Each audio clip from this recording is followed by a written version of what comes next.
ছয় দফা দাবি আদায়ে আবারও রাজপথে শিক্ষার্থীরা। বিভিন্ন পোস্টার প্রদর্শন করে স্লোগান দেন তারা।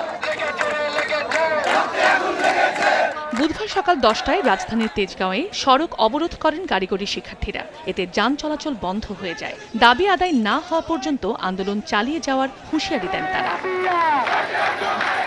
ঢাকা চট্টগ্রাম মহাসড়কের কোটবাড়ি এলাকায় সড়ক অবরোধ করেন পলিটেকনিক শিক্ষার্থীরা। একই সময় মহাসড়কের ফেনীর রেলগেট এলাকার রেল ক্রসিংয়ে টায়ার জ্বালিয়ে বিক্ষোভ করেন তারা। বন্ধ হয়ে যায় যান চলাচল। এ সময় শিক্ষার্থীরা জুনিয়র ইন্সট্রাক্টর পদে ক্রাফট ইন্সট্রাক্টরদের অবৈধ পদোন্নতির রায় হাইকোর্টের মাধ্যমে বাতিল সহ 6 দফা দাবি জানান। যে বিষয়গুলো এখানে আছে সবগুলো হলো গিয়ে গভর্নমেন্টের পলিসি ম্যাটার্স, এগুলো নীতি নির্ধারণের বিষয় এবং একটি মহামান্য হাইকোর্টের বিচারাধীন একটি বিষয়। সে বিষয়ে আমাদের কোনো মন্তব্য নেই। শিক্ষার্থীদের যে দাবিগুলো সেগুলো আমরা সরকারকে জানাবো।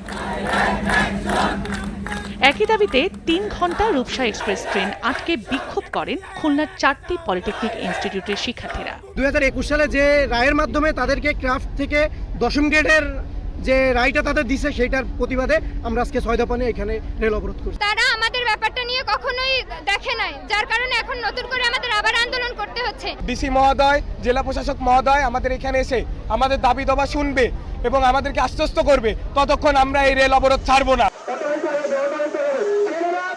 রাজশাহী নগরীর ভদ্রামোড়ে অবস্থান নিয়ে রেল ও সড়ক অবরোধ করে পলিটেকনিকের শিক্ষার্থীরা। এছাড়া সাভার, বরিশাল, বরগুনা, দিনাজপুরের সড়ক রেলপথ অবরোধ করে বিক্ষোভ করেন তারা। চন্দ্র বিশ্বাস, ববি, সময় সংবাদ।